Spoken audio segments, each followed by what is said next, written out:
E aí, pessoal do nono ano? Estamos aqui iniciando as nossas aulas à distância e espero logo estarmos juntos novamente. Vamos fazer uma revisão do primeiro capítulo da nossa apostila aí. Esse capítulo já estudamos em sala de aula. Vamos lá então. As vanguardas europeias do Brasil. As vanguardas europeias foram importantes para o desenvolvimento da arte moderna no Brasil. O futurismo na Itália, o expressionismo na Alemanha, o cubismo de Picasso ou o dadaísmo na Suíça. Esses movimentos e outros que os seguiam influenciaram bastante os intelectuais brasileiros, principalmente aqueles que mantinham contato direto com essas vanguardas quando viajavam para a Europa. Na virada do século XIX para o XX, a Europa vivia intensamente o clima de rompimento com todo o passado artístico e cultural. O clima político era tenso às vésperas da Primeira Guerra Mundial, 1914 a 1918, e com a Revolução Russa, em 1917. Quando se falamos de vanguardas europeias, seria o movimento artístico que teve naquela época.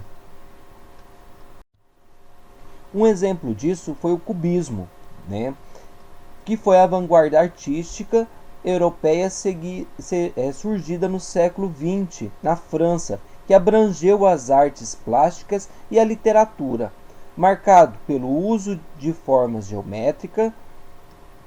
Ele rompeu com os modelos estéticos e só valorizavam a perfeição das formas.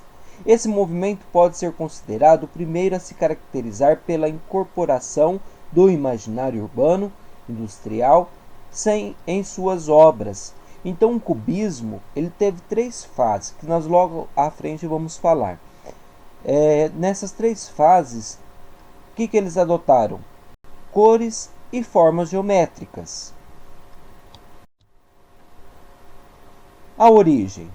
O marco para o surgimento do cubismo foi em 1907, com a tela Les Demoiselles de Avignon, As Damas de Avignon, do pintor espanhol Pablo Picasso.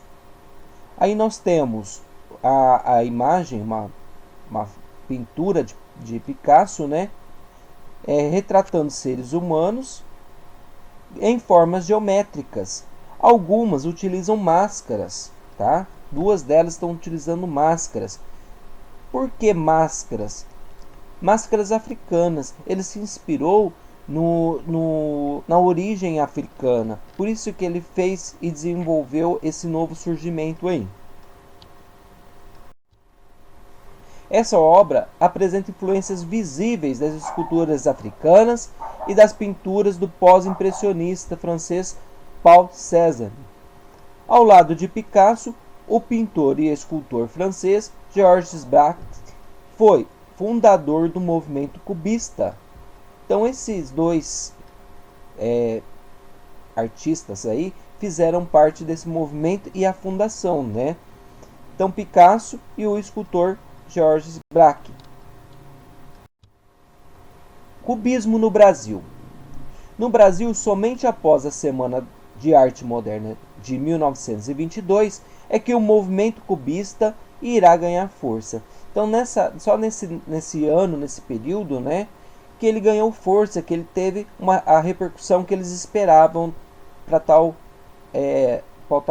arte no momento, Ainda que os artistas brasileiros não se entregaram às características exclusivamente cubistas, podemos destacar as telas da artista plástica de Tarsila do Amaral. Nelas, notamos a influência cubista pelo uso das formas geométricas. Ainda nas artes plásticas, vale ressaltar os trabalhos de outros artistas brasileiros, Anita Malfatti, Rego Monteiro e de Cavalcante.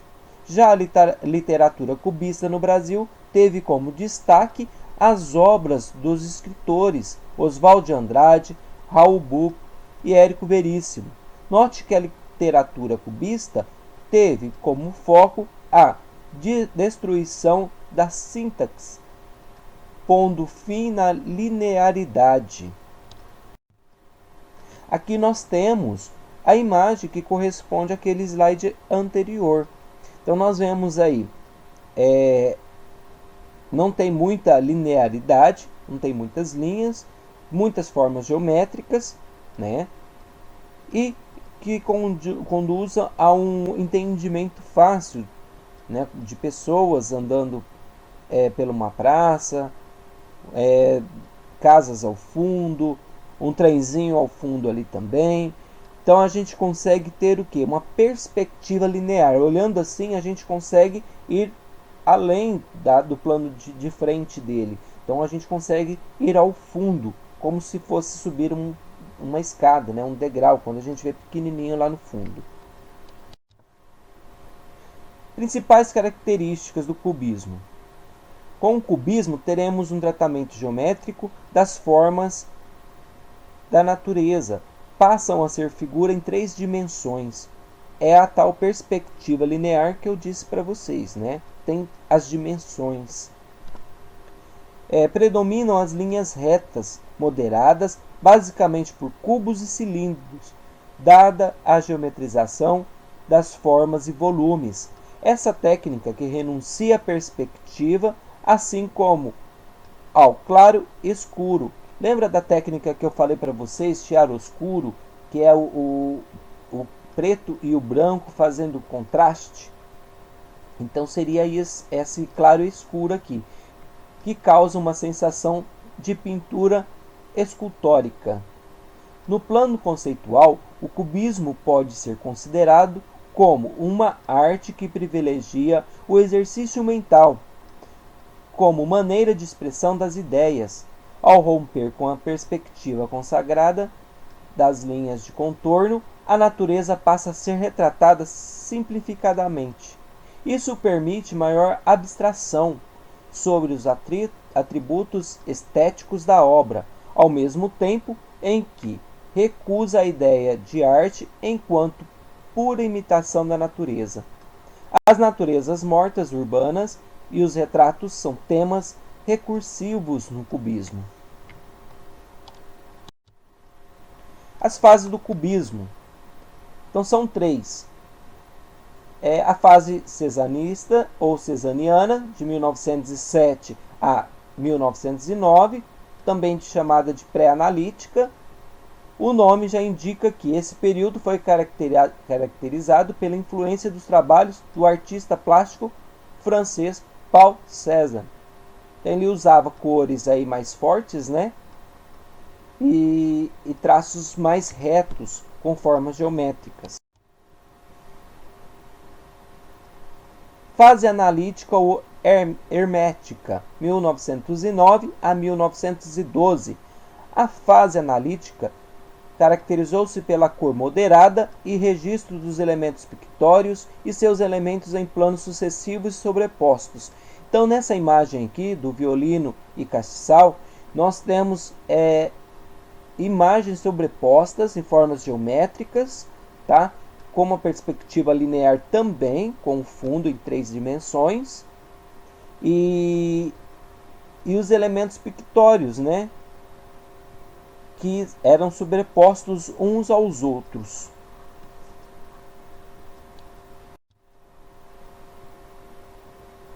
E a fase do cubismo sintético, 1911. Ele caracterizou-se pelas cores mais fortes e um retorno ao figurativo, na medida em que buscou tornar as figuras reconhecíveis. Passa a empreender o método de colagem, fixando objetos reais na tela para extrapolar os limites das sensações visuais que a pintura insinua.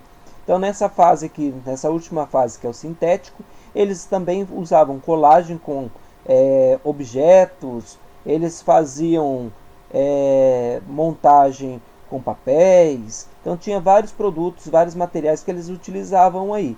Então tinha cores bem fortes e um retorno figurativo. O que seria isso? Um retorno mais visível, mais fácil de entender.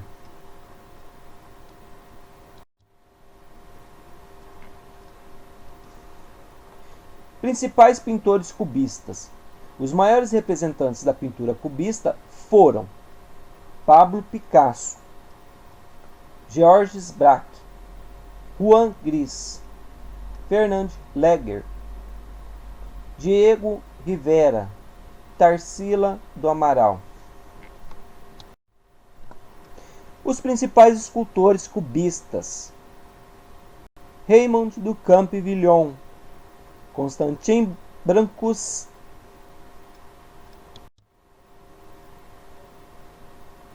outra vanguarda muito importante é o fauvismo, ou fauvismo, que foi um movimento artístico heterogêneo associado à pintura e teve sua origem na França no início do século XX. Essa tendência foi desenvolvida entre os anos de 1905 e 1907 e a sua principal característica foi a utilização da cor pura, sem misturas, de modo a delimitar, dar volume, relevo e perspectiva às obras. O que seria essa cor pura? Sem misturas, sem junção de cores. Um exemplo, lembra que eu falei em sala de aula que o vermelho era uma cor pura, era uma matiz de cor pura, não era saturada? Então é isso, ela não tem misturas. Então as cores saturadas não tem misturas, não tem aquela junção de cor.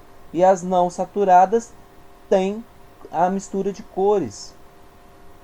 Então, um exemplo, o vermelho com o branco se torna rosa. É uma cor saturada? Não, uma cor insaturada, ela não é saturada. É notório, nesse sentido, a influência impressionista, segundo a qual a cor está associada à luz. O fauvismo teve início ainda no ano de 1901 na França, porém, ele só foi reconhecido como uma corrente artística em 1905. Então o fauvismo só foi reconhecido, na verdade, em 1905. Nesse momento, os artistas que compunham o movimento fizeram a primeira aparição pública no Salão de Outono, em Paris. No ano seguinte, em 1906, organizaram uma exposição no Salão dos Independentes. Foi justamente nessa ocasião que o grupo recebeu o nome Les Fauves, expressão francesa que significa as feras, animais selvagens.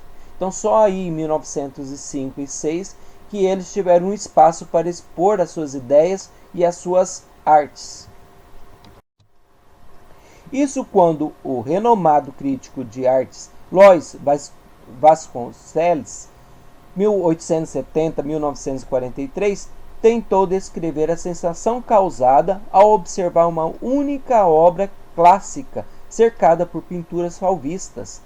A arte fauvista busca retomar o homem ao seu estado natural por meio de uma estética primitivista, tal qual o estado de pureza das criações infantis ou selvagens. Os artistas desse movimento não se preocupavam com os aspectos da composição da pintura, mas sim com as qualidades expressivas que a interpretação pessoal poderia causar. Sem medo de questionar os cânones tradicionais, esse estilo de pintura constitui-se como uma arte do equilíbrio, da pureza, da glorificação, dos instintos e das sensações vitais. Isso tudo constituído pelas impressões visuais impetuosas dos artistas em suas telas. Além disso, o fauvismo evitou os temas mais deprimentes. Ele também relegou ao segundo plano aspectos como a forma e conteúdo, os quais buscavam representar assuntos leves e alegres, sem conotação política ou crítica. Não sei se vocês lembram que nessa época teve uma disputa, eu falei em sala para vocês, teve uma disputa artística de pintura. Então, dois artistas fizeram, um fez uma cesta de frutas e o outro fez um presente para impressionar os observadores que estavam em volta. O passarinho veio e tentou bicar a tela da fruta, causando surpreendendo as pessoas, causando uma impressão fantástica nos observadores, nas pessoas que estavam olhando a tela. E aí ele questionou o outro: o que o seu quadro de presente tem de tão impressionante assim? Aí ele falou assim, que era o realismo, que se você tocasse você poderia sentir a textura como se fosse um presente mesmo. Então, quer dizer, era tão real, era tão expressiva as telas deles, que eles queriam impressionar a todos. As principais características. Dentre as características mais marcantes do movimento fauvista, destacam-se o uso de cores fortes e vibrantes, roxo, verde, amarelo, azul e vermelho, utilizadas de modo arbitrário e sem correspondência com o real. Lembra que essa foi uma pergunta de prova? As cores do fauvismo?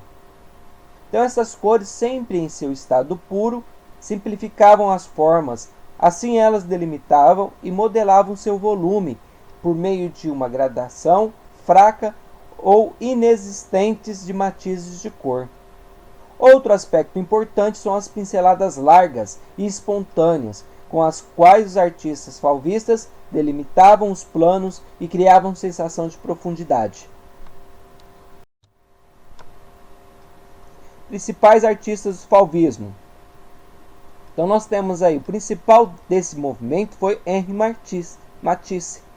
Outros foram que fizeram a composição desse movimento foi Paulo Cézanne, Georges Braque, Albert Marquette, André Derain, Georges Rouault, Jean Puy, Chris Van Dongen, Maurice de Vlaminck e Raoul Dufy.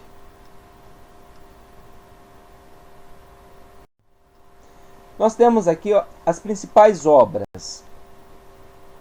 Retrato de Madame Matisse, do Henri Matisse, cores bem fortes, retrato de uma senhora, de uma madame, né? Natureza morta com suporte de flor, de Paul Cézanne, cores bem fortes também, 1905 essa tela, essa pintura. Costa do Mar Amarela, de 1906, Georges Braque. A Praia de Fécamp, 1906, de Albert Marquette.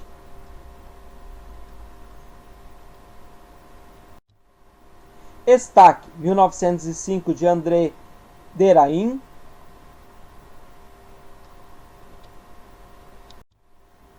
O Restaurante, 1905, de Maurice de Vlaminck.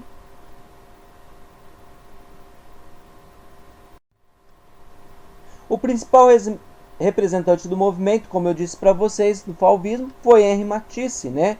Que tinha por característica a despreocupação com o realismo, onde as coisas representadas eram menos importantes do que a forma de representá-las.